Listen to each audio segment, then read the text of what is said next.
เคครับก็สวัสดีทุกคนนะครับหลายคนถามว่าเอ้ยคลิปไปไหนใช่ไหมครับก็นี่แหละครับติดปีกไปแล้วครับผม บินนะครับก็ถามว่าเหตุผลอะไรเหตุผลเดิมๆเลยครับผมคลิปไอ้ที่ผม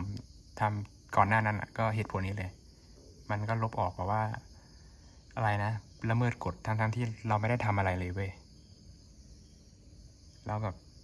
มันก็ลบออกเลยแต่ผมก็ยื่นอุทธรณ์ไปแล้วแหละแต่รอบนี้ไม่รู้ว่าจะได้หรือเปล่าก็ถ้าไม่ได้ก็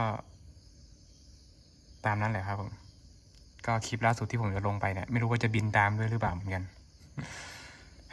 ผมก็ท้อเหมือนกันนะที่แบบว่าเราตั้งใจทำคลิปออกไปเราแบบอยู่ๆมาลบออกอะไรเงี้ยผมก็ไม่รู้จะทำยังไงเหมือนกันก็ขอบคุณทุกคนที่เข้ามาดูนะครับผมเจอกันคลิปหน้าหรือเปล่า